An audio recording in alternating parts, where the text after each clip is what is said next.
Hello, Betty Broderick. Evil, nasty bitch. Exactly where she should be.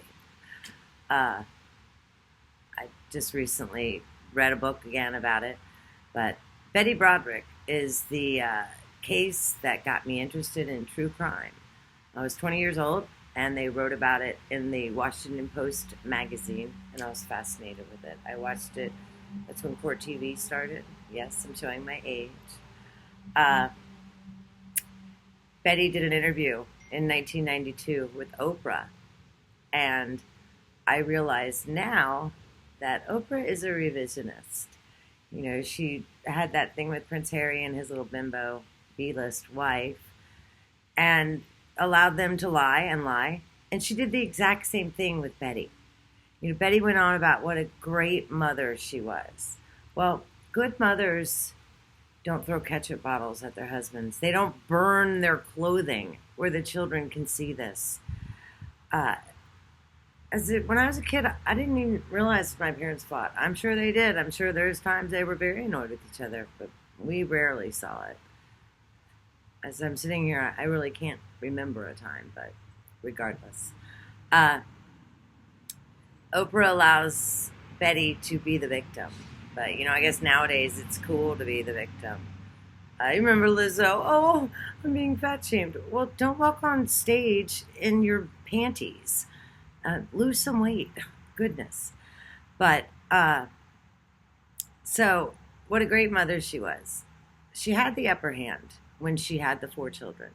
But then she started dropping them off. You know, she dropped the youngest one off on a day that it was just luck that Dan came home. He had spent the day in San Francisco. He was thinking about spending the night, but chose to come home. Got home, and there's Danny sitting on his front porch. She ended up dropping all 4 kids off. So she lost the upper hand. The court allowed Dan to fine her out of her alimony. And that's not really cool, but Betty ignored all the court orders.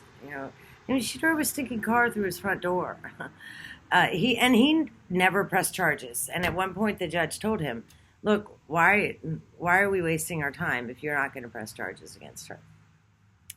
There were rumors that Linda sent brochures to fat camps and stuff, and she was 25 years old. She may have, her friends may have.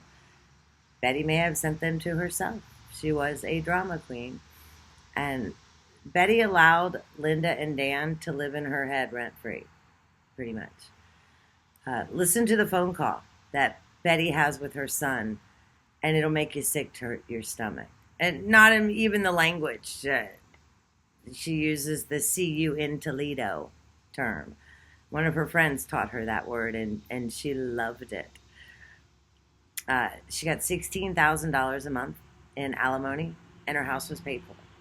So I realize that's a struggle. It's got to be tough to survive on $16K a month, but Betty couldn't do it.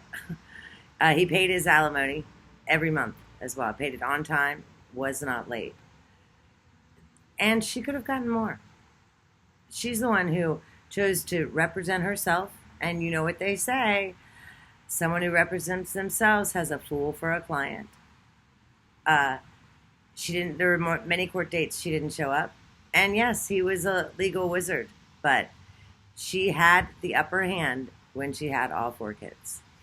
Oprah talks about Betty will spend her life in prison. Well, no, she had a chance. She's had 2 chances at parole. For whatever reason, her parole hearings are 9 years apart. Maybe she's had 3 now. But she has no remorse for what she did. So she is exactly where she should be. It reminds me of Stephen Avery, the guy in Wisconsin.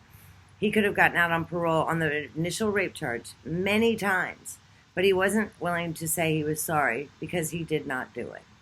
Oh, okay, well, I get that. She's not even willing to lie and pretend so that she can get out. The jury compromised with the second-degree murder, thinking that she would get out and not spend her life in prison. But once again, it's Betty's own choices that have her where she is. When I was 25, I had empathy for her. I bought into the Oprah crap. I wrote Betty a letter or two in my years. I write many, many murderers. And Betty wrote back. And just like the good, well-raised girl she was prim and proper in her letter and was kind, said nothing nasty. But I guess she has nothing better to do, so she may as well write back. Okay, kids. Well, I'm unfortunately still fascinated with Chris Watts. I don't know why. I can't usually watch or read about cases that involve children. It just, I can't. The Summer Wells thing, I'm not following it. For some reason, I can't stomach it. But with Chris Watts, I'm surprised he didn't do it sooner. I'm reading the Cheryl Cadle book now. It finally came out on Audible. Well, so when I say I'm reading, I'm listening. And there's a lot of crap. So I may end up doing a video about that. But okay, remember to like and subscribe. Take care. God bless America.